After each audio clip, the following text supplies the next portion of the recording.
What's the deal? You know what I'm saying? It's Cartier. Don't worry about none. You know what I'm saying? You already know what the deal is. You back again for another reaction video.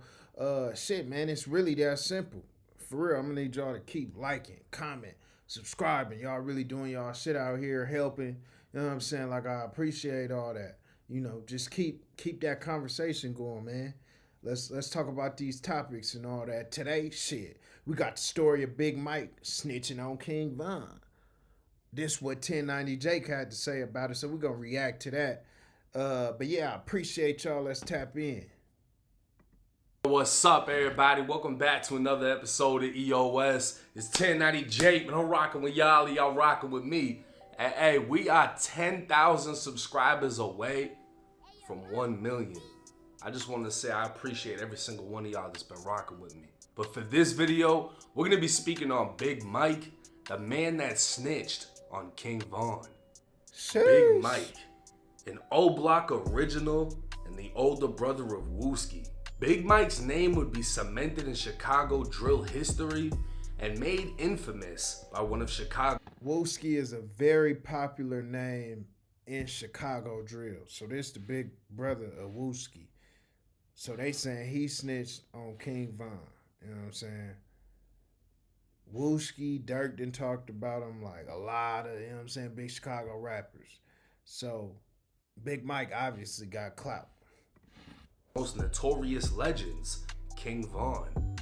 The self-proclaimed demon, whose name is now associated with being a serial killer, was only 19 years old when he was officially charged with murder. Damn. May 29th, 2014. In Chicago's Inglewood neighborhood, there was a birthday party for 20-year-old LaVon Everhart, who was more commonly known as CJ. King Von was in attendance, as Von and CJ were both from Killerwood and could be seen in multiple pictures together.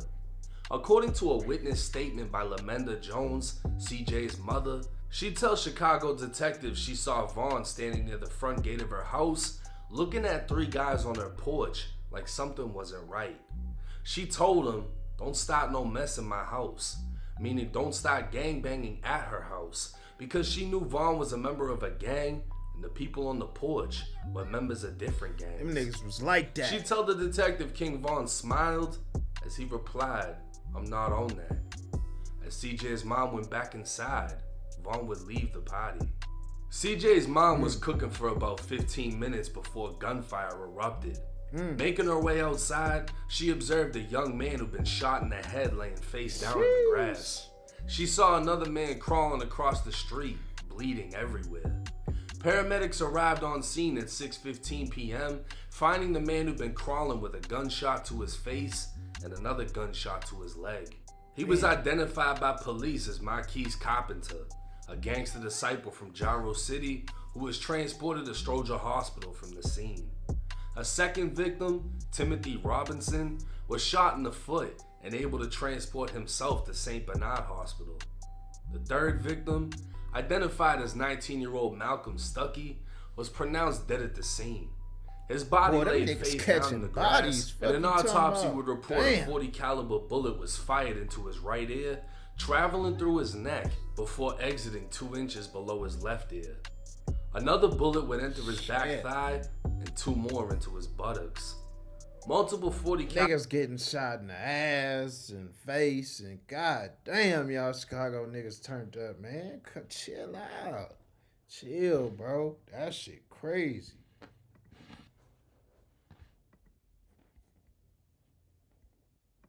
shell casings would be left at the scene, along with a 9mm handgun loaded with 10 rounds.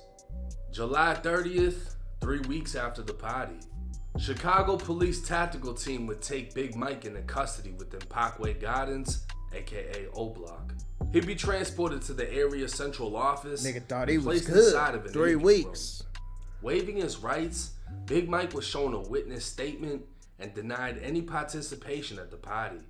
But as time went on, Big Mike would tell a crazy story to detectives.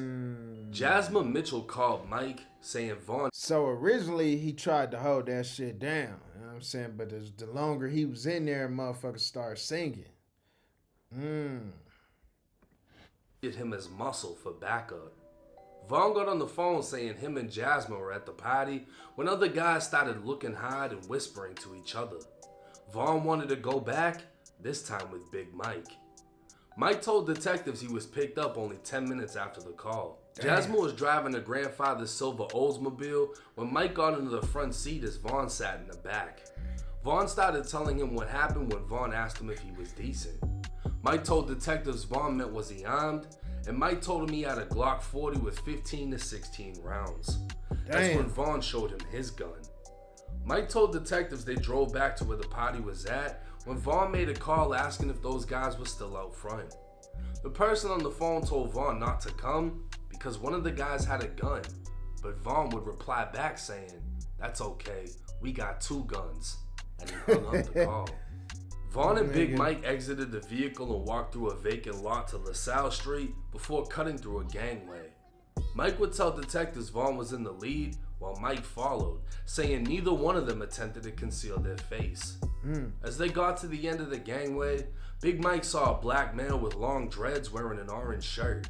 Mike told detectives he later learned from Vaughn it was a man named Tim. Mike was staring as Tim stared back before he turned and ran. Mike told detectives that's when Vaughn chased him to the front of the house and opened fire.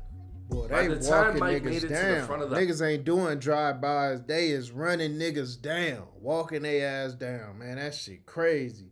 I don't know, man. Y'all let me know what y'all think in them comments, though. This shit kind of wicked because it's like, this is a dead man we talking about at the same time. So it's a little tricky. You know what I mean?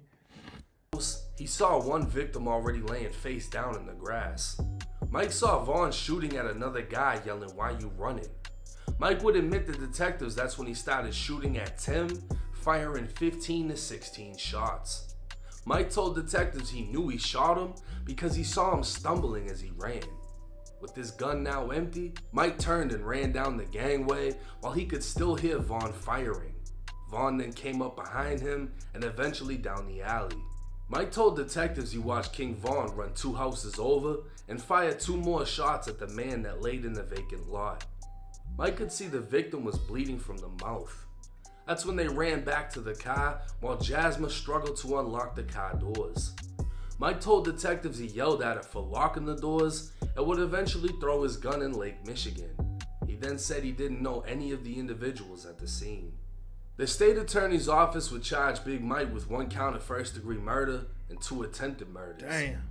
King Vaughn was already in prison on a parole violation, and the day after Big Mike was charged, Vaughn would be transferred from prison to the interview room. King Vaughn waived his rights and denied any knowledge of the incident. Vaughn denied knowing Jasmine and Big Mike, but said he knew CJ from grade school and denied being at the birthday party. Shown photos of Jasmine and Mike, Vaughn once again denied knowing them. Marquise Carpenter identified King Vaughn as the person that shot him in the leg and face. He told detectives him and a friend went over to the house to celebrate CJ's birthday. Damn. Shortly after, a female and King Vaughn arrived in a silver car.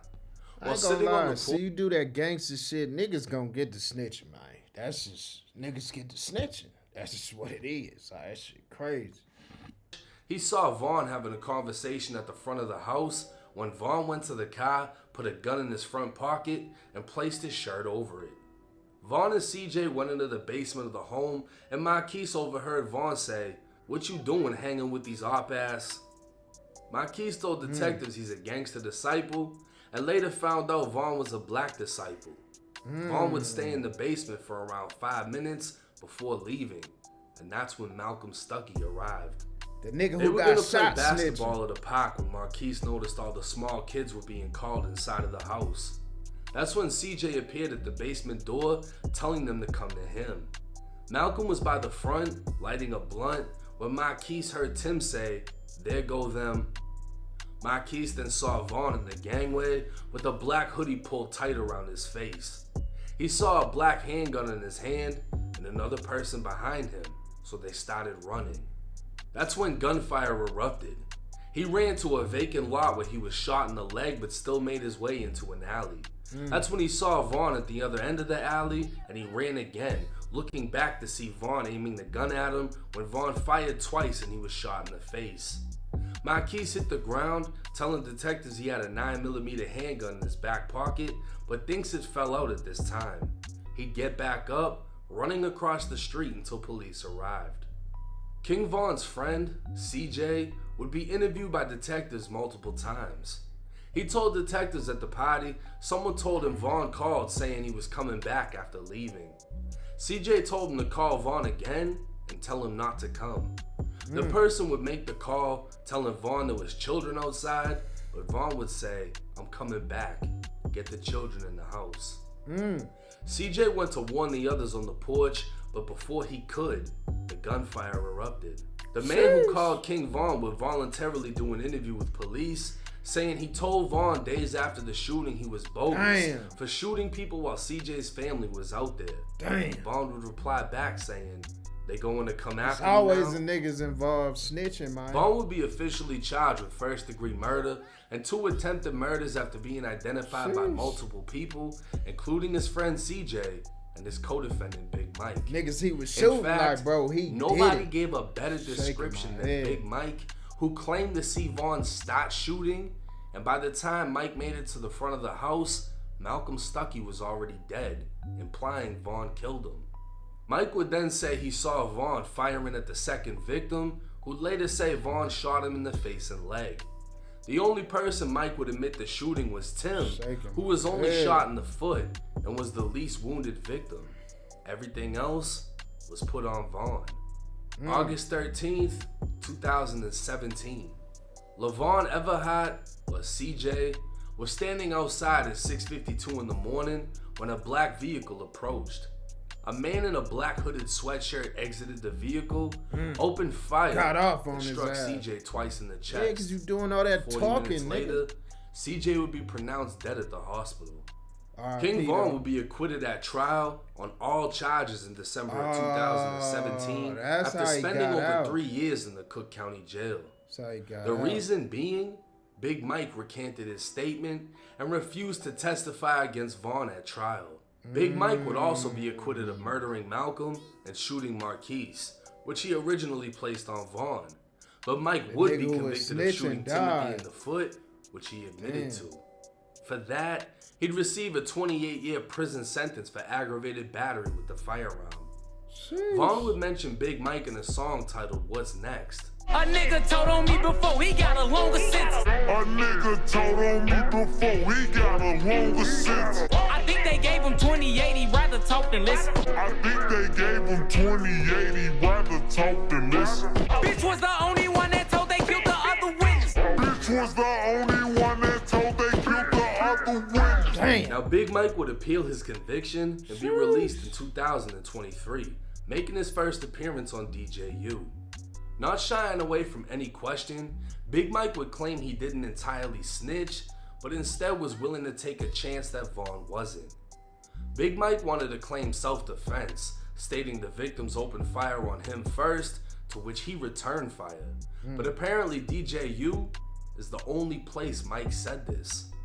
Not once in Mike's appeal did it mention self-defense, and not once in his police interrogation did it mention self-defense.